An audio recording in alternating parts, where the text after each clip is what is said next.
سلام دوستان، امیدوارم حالتون عالی باشه. امروز با یک آموزش فوق‌العاده جذاب در خدمتتون هستم. توی این ویدیو قراره یاد بگیریم چطور فقط با استفاده از هوش مصنوعی برای هر محصولی که داریم ویدیوهای تبلیغاتی حرفه‌ای، جذاب و کاملا سینمایی بسازیم. ویدیوهایی که این روزها برای ساختشون هزینه‌های نسبتاً بالایی دریافت میشه. اما شما بعد از دیدن این آموزش میتونید خیلی راحت و تنها در چند دقیقه برای محصولات خودتون چنین ویدیوهایی تولید کنید.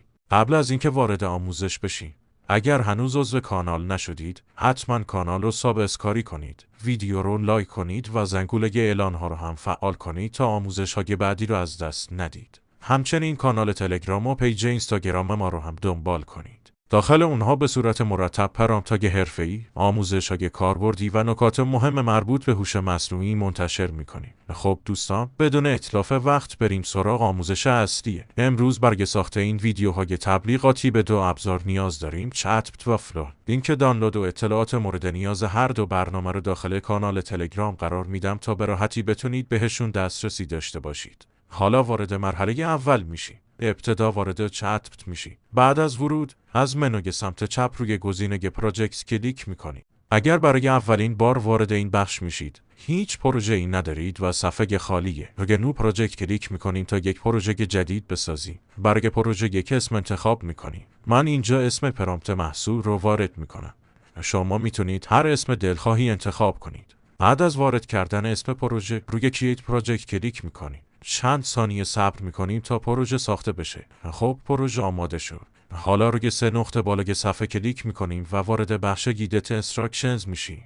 پرامپتی که در اختیارتون قرار دادم و کامل داخل این قسمت قرار میدید و در نهایت روی تیک تایید میزنید تا ذخیره بشه. تا اینجای کار تنظیمات اولیه ما کامل شده. حالا باید عکس محصولمون رو به چتبت بدیم. روی گزینه آپلود تصویر کلیک میکنیم و از داخل گالری عکس محصول مورد نظر رو انتخاب میکنیم. من برای نمونه این محصول رو انتخاب میکنم. بعد از انتخاب تصویر رو ارسال میکنیم. حالا چتبت تصویر رو بررسی میکنه و بر اساس ویژگی‌های محصول یک پرامپت حرفه‌ای برای ساخت ویدیوی تبلیغاتی تولید میکنه. اگر به هر دلیلی بار اول پرامپت ساخته نشد، نگران نباشید. از پروژه خارج بشید. دوباره وارد پروژه بشید و تصویر رو مجدداً آپلود کنید. گاهی اوقات به خاطر اینترنت یا شلوغی سرورها ممکنه این اتفاق بیفته. بعد از چند لحظه پرامپت آماده میشه. همونطور که میبینید اینجا یک پرامپت کامل و حرفه‌ای برای ما تولید شده. کافیه روی گزینه کپی بزنیم تا متن پرامپت داخل حافظه دستگاه ذخیره بشه.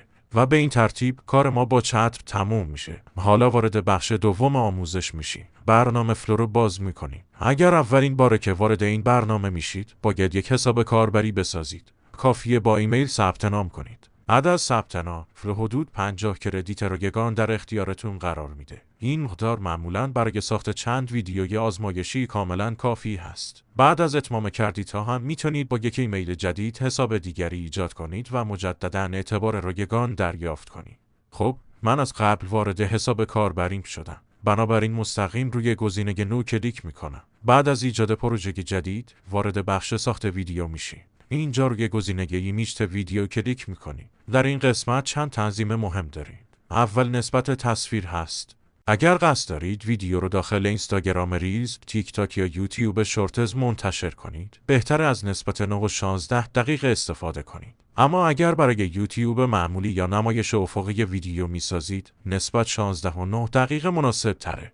من برای این آموزش حالت عمودی رو انتخاب میکنم. در بخش تعداد خروجی ها عدد 4 رو قرار میدم تا 4 نسخه مختلف از ویدیو تولید بشه. مدت زمان رو روی 8 ثانیه تنظیم میکنم و مدل تولید رو روی آنی فلش قرار میدم. حالا از قسمت پایین روی علامت مثبت کلیک میکنیم. سپس وارد بخش ایمیجز میشی. عکس محصولی که قبلا انتخاب کرده بودیم رو اینجا آپلود میکنیم. ممکنه بسته به سرعت اینترنت چند ثانیه زمان نیاز باشه. پس کمی صبر میکنیم تا تصویر کامل بارگذاری بشه. خب تصویر با موفقیت آپلود شد.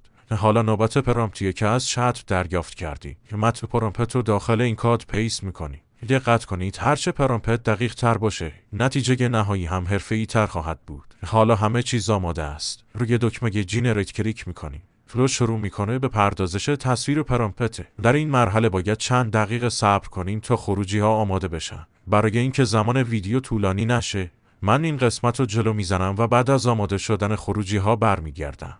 خب دوستان، خروجی ها آماده شدن. این بار به دلیل سرعت پایین اینترنت فقط 2 ویدیو برای من تولید شده، اما برای مشاهده کیفیت کار کاملا کافی هست. بیاید اول ویدیوی شماره 1 رو ببینی. همونطور که مشاهده میکنی، حرکت دوربین، نورپردازی، افکت ها و نمایش محصول کاملا حرفه‌ای انجام شده. واقعا شبیه تبلیغاتی هست که برندهای بزرگ استفاده میکنن. حالا ویدیوی دوم رو هم ببینیم. این خروجی هم کیفیت بسیار خوبی داره و زاویه های متفاوتی از محصول رو نمایش میده. نکته که جالب اینجاست که تنها با یک عکس و یک پرامپت چنین نتیجه‌ای به دست اومده. اگر از بین خروجی ها یکی رو بیشتر دوست داشتید، کافیه چند لحظه روی اون نگه دارید. در پایین صفحه گزینه دانلود نمایش داده میشه. روی اون کلیک کنید تا فایل ویدیو روی گوشی شما ذخیره بشه. به همین سادگی، بدون نیاز به تدوین حرفه‌ای، بدون نیاز به تجهیزات گران قیمت و بدون پرداخت هزینه‌های سنگین تبلیغاتی. امیدوارم این آموزش براتون مفید بوده باشه. و اگر سوالی داشتید حتما داخل بخش نظرات مطرح کنید. و اگر از این مدل آموزش ها خوشتون میاد، حتما ویدیو رو لایک کنید و کانال